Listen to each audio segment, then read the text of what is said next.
Good evening, everybody. This week, the weekly recap, we're going to do it on Saturday night, on the 5th of June. We're going to see last week action on gold. A week pretty dense of volume, apart from Monday, of course, Monday the 31st of May, apart from being the last day of the business month. It was bank holiday in USA and UK. We will see price action how it developed, and we'll see why and what happened during this week. We see, of course, a slow Monday. We see how is ranging. We range between levels. Of course, the volume was much lower than usual. We see the reaction at the key level, exactly key level, ranging. We don't have much action. A spike. We're going on Tuesday, Asian session. We have a spike up above 1912 key level. We try to go to 1916. We tap it, but then we got a rejection.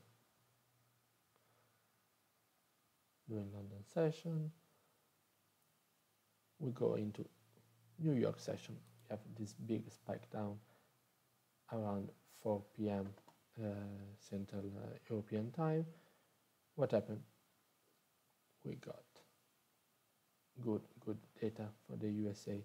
The Manufacturing Purchasing Managers Index came out better than expected, of course, showing strength to the USA economy, to the USA status outlook. We go back. We see how it goes during the day. Reaction at the price levels. We go on the 2nd of June. 2nd of June, we don't have much, apart at 8 p.m. Eastern Central European time. We have the beige book. I mean, at this time the volume in the market is not that much, but it can help giving us a nice outlook for the upcoming future. So we have here my analysis for the 1st of June. Of course, we saw this time we didn't go to 1960 yet. We have to see safer buys. Of course, we need a retest of this level to go further, but we can expect, since the week is long and we will have the NFP at the end of it, we're expecting deeper pullbacks. Of course, to grab liquidity, to go to the drive further, but we can expect during the whole week the price to range between these two levels. This is a perfect reaction at the last week's high. Uncertainty to break above 1912, and we'll see how it works. As we saw on the 2nd of June, we saw exhaustion at the 1915. We saw a big drop due to the strength given to with the PMI, and we see price turning back up, rejection, and we are seeing a downtrend, but we are still in this big range. Let's see how it goes the 2nd of June.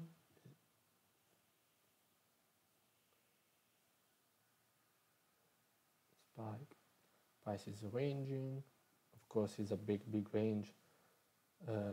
We can trade it. We have up move, retest of the key level, up again, failure to break it. We are now doing the Asian session pre-London of the 3rd of June. We already got the beige book last night. Beige book by the Federal Reserve on the 2nd of June was showing some moderate optimism in the economy expansion, positive effects, consumer spending. There was and there still is a big shortage of materials and labor. Price of the demand of the houses is increasing. Demand of professional is increasing, but there's just modest employment growth. We don't have as many workers as we would like to.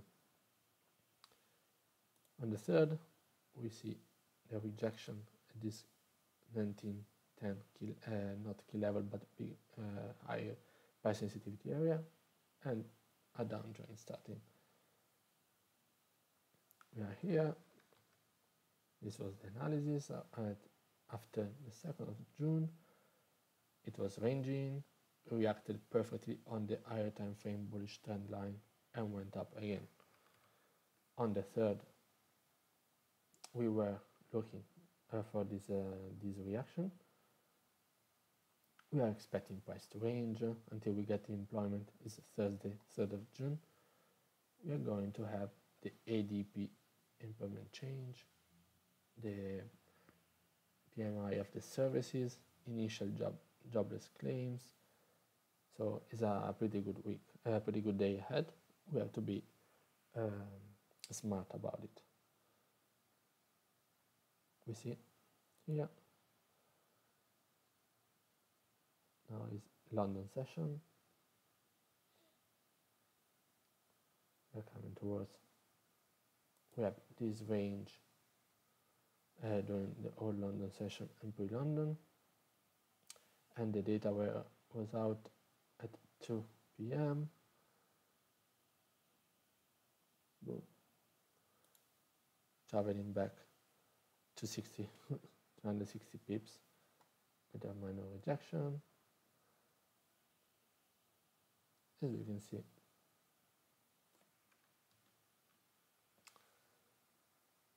we saw consolidation prior to the data. We got the big USD strength thanks to the data. We can see we were expecting 650 monthly employment added, employee jobs added. We got much more, almost 1 million. We got less jobless claims. We got a better service PMI, which is, of course, it's all say USD is strong. And now we go into the big day of the week, NFP. This move happened during the Asian session of Friday morning. We got a liquidity grab going at 18.55 key level exactly, and a rejection. This is the move we were expecting. We didn't know exactly where and when we were expecting the liquidity grab, but we were expecting to maintain, to respect this bullish time frame trend line, and it respected. We'll see.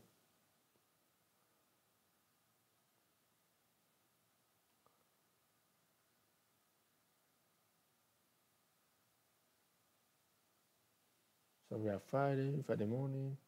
Of course, we are expecting price to range before a big event, a bigger report like NFP.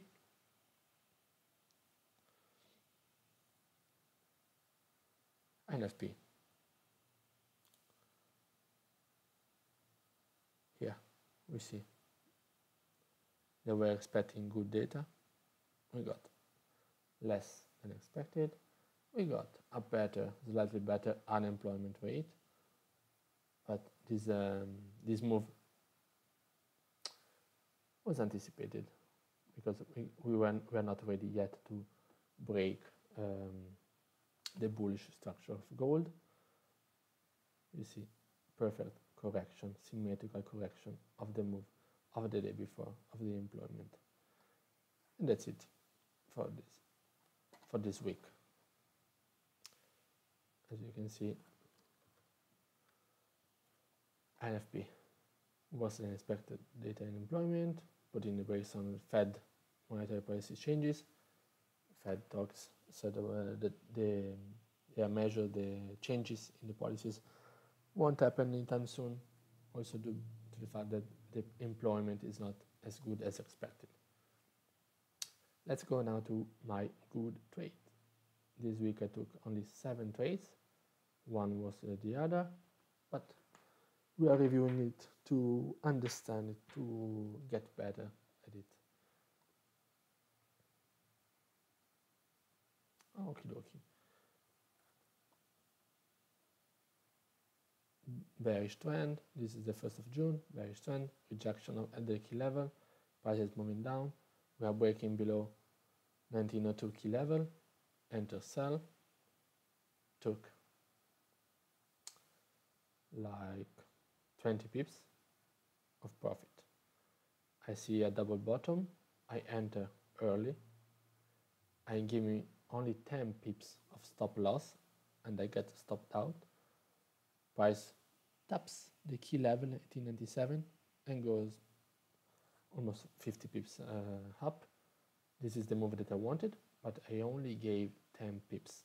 This is the start of the week. I learned a lot during this week. I learned that I have to trade a smaller lot size, but giving at least 15 pips. 15 pips was down here. I will still be in the position and profit from this trade. Here, profit trade. We have a strong bullish trend, impulsive action above the other block. We break the key level. We have a sort of retest of it. I enter here. It ranges. I stay in the range, no problem. Price as an impulsive. I take profit when I see the first bearish candle engulfing it. I take profit. Now, price is ranging. It's not able to break up above this level at 1897. I see a rejection. I see a bearish trend line doing the 1 minute chart. I take a sell below this level. It was another block level, not a key level. Price straight up 10 pips. It's a loss. It's fine. There's no problem. Again, break of the key level 1902. I didn't wait for the retest. I just enter impulsively. 10 pips stopped out. The idea was correct. I just have to learn and wait. Go. See, the retest doesn't have to be on the dot. Can be a little bit down. But you can see it's not breaking below the previous highs. I can enter here and have easy profits. Same. This was Thursday. I see a sort of exhaustion of the sellers. I see an up move. I see a break of the key level. I enter. I get out at 4 pips of loss. This is a big regret that I have. This is the move of the ADP good employment data. As soon as the report came out, I entered sells. Price spiked up. 160 pips I lost here. This is a question of timing. I should have waited to see clear break below this level. Enter here, 10 pips respected, and have more than 100 pips of profit. I'm doing this review exactly for this reason. I have my journal. I'm learning every day more.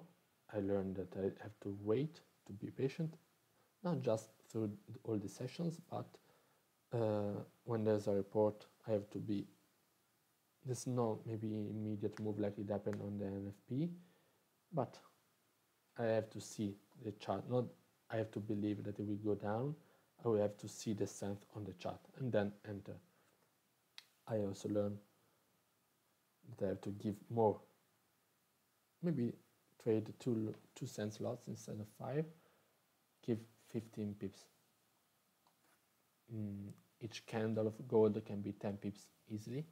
I have to make sure that I'm not wasting my trades. You see, the idea here is still valid because it didn't break below the key level. That's why I have to give more space to travel, to tap, and then to go back up. That's it for this week.